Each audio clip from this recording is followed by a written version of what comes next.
करने वाले हैं इलस्ट्रेशन नंबर 33। बुक है डी.के. गोयल साहब की 10+2 अकाउंटेंसी और सीरीज़ हमारी चल रही है कैश फ्लो स्टेटमेंट। तो इसमें 2017 और 18 2 साल का डाटा दिया हुआ है। बैलेंस शीट है ABC लिमिटेड की। हमें कैश फ्लो स्टेटमेंट कंप्लीट बनाना है। इन्फॉर्मेशन दी गई है। पहला एक्टिव एंड लाइबिलिटीज़ के बारे में शेयर होल्डर फंड में पहली आइटम है शेयर कैपिटल। लास्ट ईयर ये 60,000 थी, अब ये 70,000 होगी। तो इसका मतलब क्या हुआ, इशू किए हैं शेयर कितने, 10,000 रुपये। क्लियर। तो ये कौन सी है, फाइनेंसिंग एक्टिविटी है। उसके बाद है दूसरा reserve and surplus. Reserve and surplus increase हुए हैं, लेकिन इसकी डिटेल 1 नंबर नोट में बताई गई है, वहाँ से देखेंगे। नेक्स्ट 2 नंबर पॉइंट है नॉन करंट लाइबिलिटी, जिसमें पहला है लॉन्ग टर्म बोरोइंग। वो एज इट इज़ है, कुछ नहीं हुआ। नेक्स्ट पेज पे चलते हैं। करंट लाइबिलिटीज़ में ट्रेड पेबल है, जिसकी 2 नंबर नोट में बात की गई है, वहाँ देखेंगे। टोटल लिख दिया दोनों सालों का लाइबिलिटी साइड। आगे एसेट साइड में पहले नॉन करंट एसेट, उसमें फिक्स एसेट, फिक्स एसेट के अंदर टेंजिबल एसेट। टेंजिबल एसेट्स हैं, पहले 84,000 के थे, अब 94,000 के हो गए, तो मतलब परचेज किए होंगे। उसके बाद है नॉन करंट इन्वेस्टमेंट, 6,000 से ये 16,000 हो गया, तो ये 10,000 रुपये के परचेज किए हैं। सॉरी, ये इन्वेस्टिंग एक्टिविटी है। क्लियर। उसके बाद नेक्स्ट है करंट एसेट, इसमें करंट इन्वेस्टमेंट आ गया। अब करंट इन्वेस्टमेंट जो है वो कैश एंड कैश इक्विवेलेंट है। ये कैश इक्विवेलेंट में आएगा। ओपनिंग और क्लोजिंग बैलेंस, ओपनिंग जोड़ देंगे करंट ईयर वाले, जो जितना भी कैश इनफ्लो या आउटफ्लो हुआ, और वो क्लोजिंग के बराबर आएगा। इसमें दोनों का गैप ना देखना, ये गलती ना कर लेना कहीं। इन्वेंट्रीज 12,000 की थी, वो 14,000 की हो गई है। तो ये वर्किंग कैपिटल का पार्ट है, और वर्किंग कैपिटल से रिगार्डिंग ये मैं टेबल आपको दिखा रहा हूँ रूल की। देखो करंट एसेट, ये रूल पहले बहुत बार पढ़ लिया हमने। करंट एसेट अगर इंक्रीज हो रहे हैं तो इसका मतलब हमने एसेट परचेज किया होगा ना। परचेज करेंगे तो फिर कैश जाएगा, हम माइनस कर देंगे, ऑपरेटिंग प्रॉफिट में से माइनस करेंगे ऑपरेटिंग प्रॉफिट वाले सेक्शन में। अगर करंट एसेट डिक्रीज हो रहे हैं, डिक्रीज हो रहे हैं का मतलब कि हमने सेल की होगी तो कैश आएगा, तो हम क्या करेंगे, प्लस करेंगे। अगर करंट लाइबिलिटी बढ़ रही है, इंक्रीज हो रही है, तो इसका मतलब हमने उधार लिया होगा बोरोइंग कहीं से। उधार लेंगे तो कैश आएगा, पैसा आएगा तो प्लस कर देंगे। और अगर हम करंट लाइबिलिटी हमारी डिक्रीज हो रही है, तो इसका मतलब हमने पेमेंट करी होगी, तभी तो वो लाइबिलिटी कम हुई हमारी। पेमेंट करे बिना तो लाइबिलिटी कम हो ही नहीं सकती ना। तो पेमेंट करेंगे तो कैश जाएगा, तो हम क्या करेंगे, माइनस कर देंगे। मेरा ख्याल इतनी बात समझ आ गई होगी।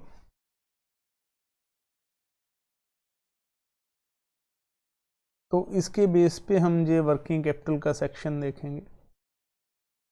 इन्वेंट्री जो है 12,000 से 49,000 हो गई, यानी कि इंक्रीज हुई है, तो ये मैं क्या करूँगा, माइनस कर दूंगा।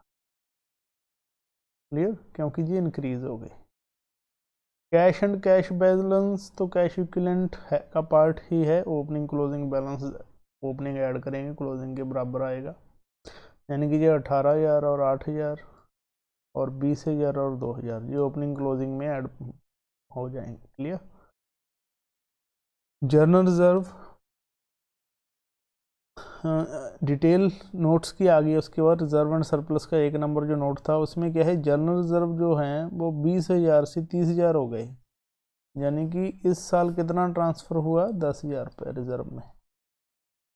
करंट ईयर का ट्रांसफ़र है ये।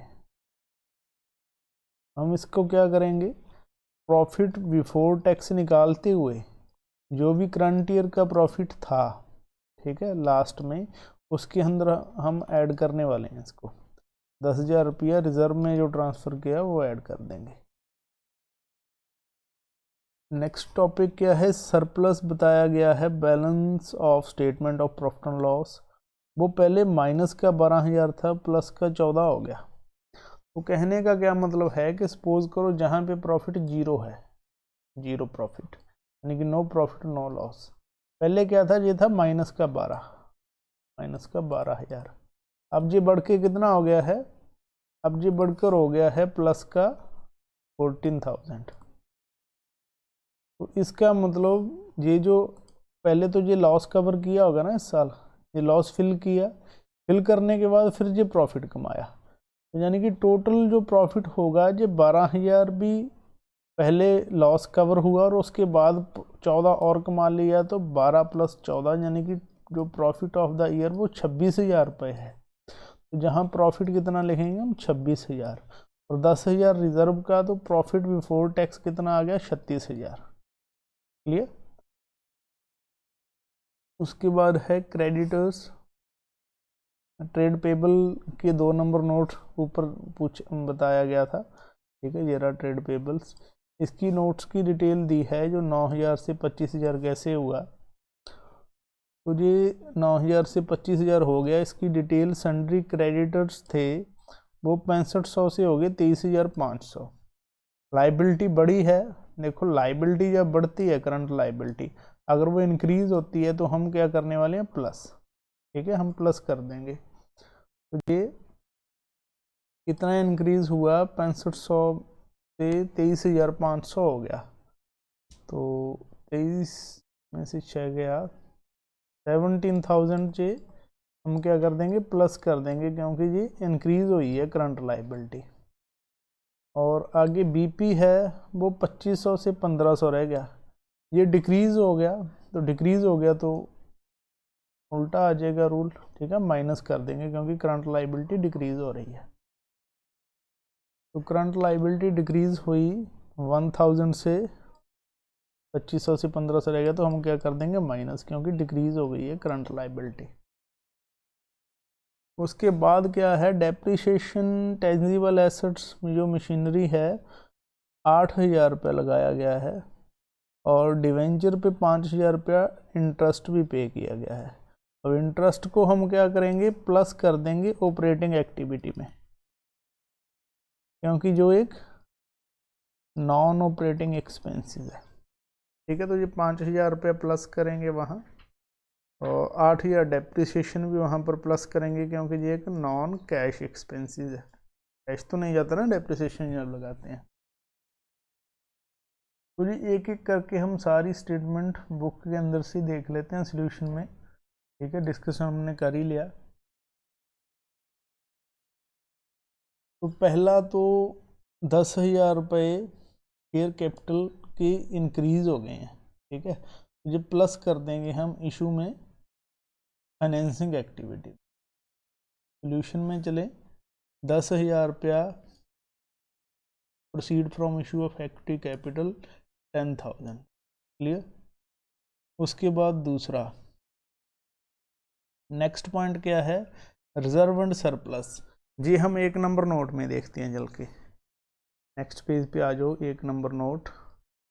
तो ये हमने क्या कहा कि 10,000 रुपया तो ये ट्रांसफ़र हुआ रिजर्व में, ये ऐड हो जाएगा जो हम नोट में निकालते हैं प्रॉफिट बिफोर टैक्स। और करंट ईयर का जो प्रॉफिट था जो चेंज हुआ वो -12 से 14 हुआ, तो मतलब 26,000 हुआ है। वो पहले 12,000 का लॉस कवर हुआ, उसके ऊपर प्रॉफिट 14,000 कमाया, तो टोटल 26 हुआ होगा, ठीक है। तो प्रॉफिट बिफोर टैक्स आ गया 36,000। हमारा क्वेश्चन कहाँ से शुरू होगा, इस 36,000 से।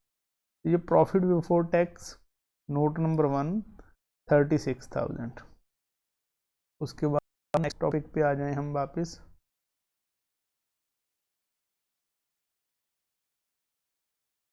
लॉन्ग टर्म बोरोइंग है वो एज इट इज़ रही है, उसका कुछ नहीं करेंगे हम। उसके बाद करंट लाइबिलिटीज़ 2 नंबर नोट में देखते हैं हम, तो ये वैसे हमने डिस्कस कर ही लिया था। ये 17,000 तो ऐड कर देंगे, 1,000 माइनस कर देंगे ऑपरेटिंग एक्टिविटी में वर्किंग कैपिटल वाले सेक्शन में। ठीक है, पहले profit before working capital change निकालेंगे, उसके बाद ये चीज़ें आएंगी। ये 17,000 हो गया ऐड, क्लियर, और ये 1,000 रुपये हो गया माइनस।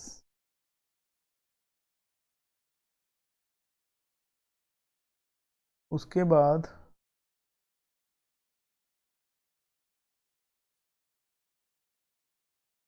ये भी हमने कर लिया।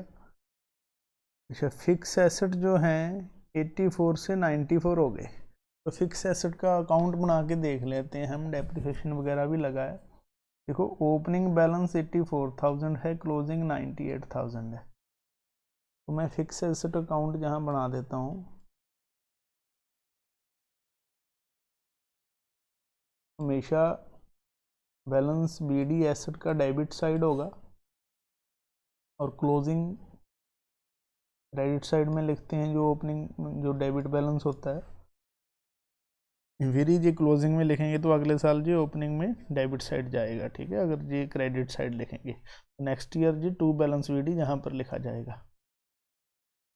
ये हो गया था कितना कितना, 84 से 98, 84 से ये हो गया 98,000,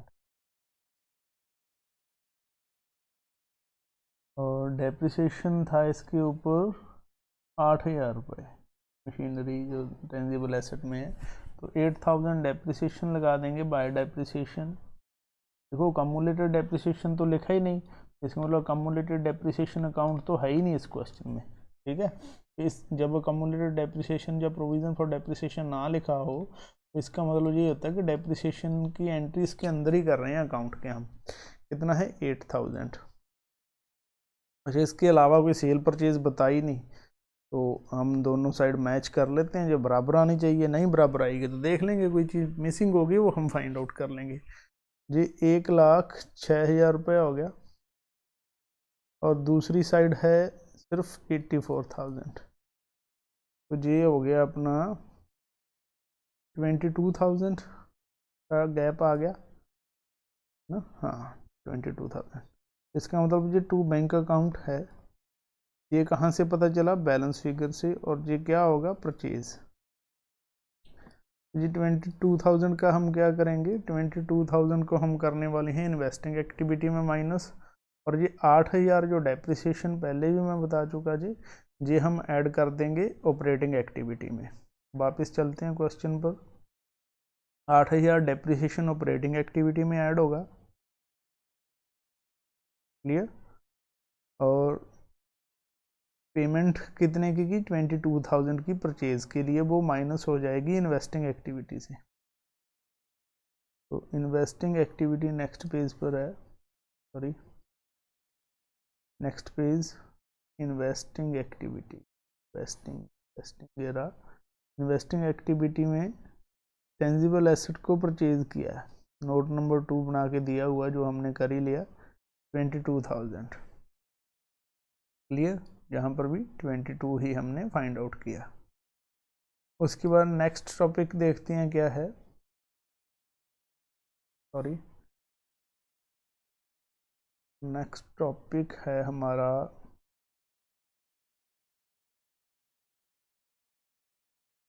हमने कर लिया फिक्स एसेट तक, clear. Non current investment purchase किया है कितना, 10,000 रुपये का, 6 से 16 हो गया, 10,000 रुपये हो गया, तो ये भी इन्वेस्टिंग एक्टिविटी में आ जाएगा। ये 10,000 purchase of non current investment. वापस स्टेटमेंट पढ़ें, क्लियर, ये भी कर दिया हमने point. Current asset, current investment ये तो लास्ट में देखेंगे कैश इक्विवेलेंट में। इन्वेंट्री 12 से 49 इंक्रीज हो गई है, तो हम माइनस करेंगे, कितनी हो गई है ये 37,000, तो ये आ जाएगा 37,000 वर्किंग कैपिटल वाले सेक्शन, लेस करेंगे इंक्रीज इन करंट एसेट 37, तो टोटल 38 माइनस हो गया। इस सब चीज़ को प्लस माइनस करेंगे। अच्छा, एक ये 5,000 रुपये इंटरेस्ट वाला और पेंडिंग है, ये रहा। तो 5000 हमने कहा थे। ऑपरेटिंग एक्टिविटी में नॉन ऑपरेटिंग एक्सपेंसेस होने के कारण वापस प्लस करेंगे तो जो 5000 प्लस हो गया, तो ये टोटल हमारा आ गया 49,000। फर्स्ट स्टेप तो हमने वर्किंग नोट में काउंट करेंगे प्रॉफिट बिफोर टैक्स। उसके बाद सेकंड स्टेप हम नॉन कैश और नॉन ऑपरेटिंग आइटम प्लस कर देंगे अगर खर्चे हैं तो, अगर इनकम है तो माइनस कर देंगे। डेप्रिसिएशन और इंटरेस्ट, डेप्रिसिएशन नॉन कैश होता है, इंटरेस्ट नॉन ऑपरेटिंग होता है, हमने ऐड कर दिया। Operating profit before working capital change आ गया, उसमें वर्किंग कैपिटल जो है current asset, current liability, current asset सारे प्लस माइनस कर दिए। अब रूल हमने पढ़ ही लिया ऊपर। तो पहला जो ए है ऑपरेटिंग एक्टिविटी से नेट कैश हमारे 28,000 आया। दूसरा देखो 22,000 और 10,000 दो चीज़ें परचेज की हैं, एक नॉन करंट इन्वेस्टमेंट और एक टेंजिबल एसेट, दोनों से 32,000 कैश आउटफ्लो हो गया है हमारा। इसको हम कैश यूज्ड भी लिख सकते हैं फ्रॉम इन्वेस्टिंग एक्टिविटी। और उसके बाद ये पॉइंट हमने कर ही लिया, 10,000 की इशू ऑफ कैपिटल थी।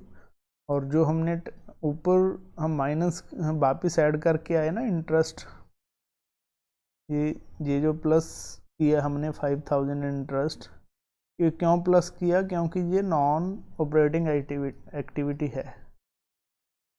और फिर ये एक्टिविटी है कौन सी, एक्चुअली ये है फाइनेंसिंग एक्टिविटी,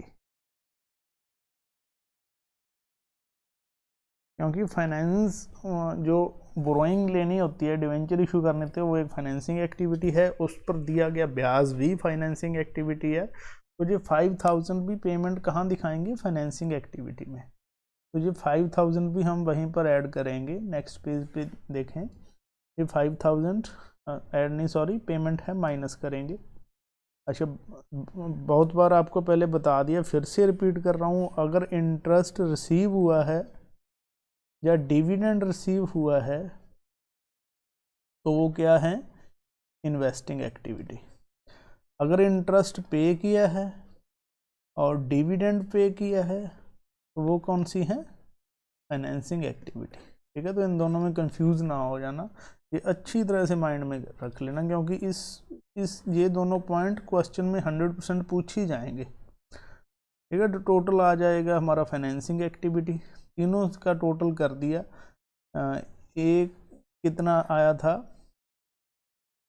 22,000 ऑपरेटिंग एक्टिविटी का, प्लस माइनस का 32,000 और प्लस 5,000, ये नेट रिजल्ट क्या आया, 1,000 हो गया। ए बी सी तीनों को जोड़ेंगे तो इस साल net cash and cash equivalent.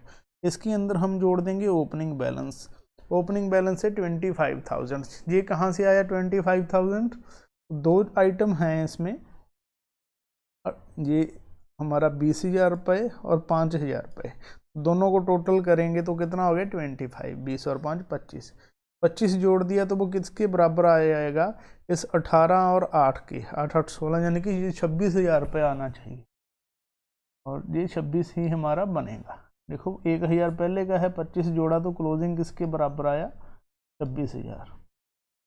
तो ये पॉइंट हम ऑलरेडी डिस्कस कर ही चुके हैं, प्रॉफिट बिफोर टैक्स निकालना, और ये बाकी सारी चीज़ें हमने ऑलरेडी डिस्कस कर ली। एसेट भी आपको एसेट अकाउंट बना के दिखा दिया, और लास्ट में कैश इक्विवेलेंट के बारे में भी हमने बात कर ली ऊपर। नेक्स्ट टॉपिक हमारा शुरू होने वाला है प्रोविज़न फॉर इनकम टैक्स, जी अगले वीडियो में देखते हैं। तो थैंक यू।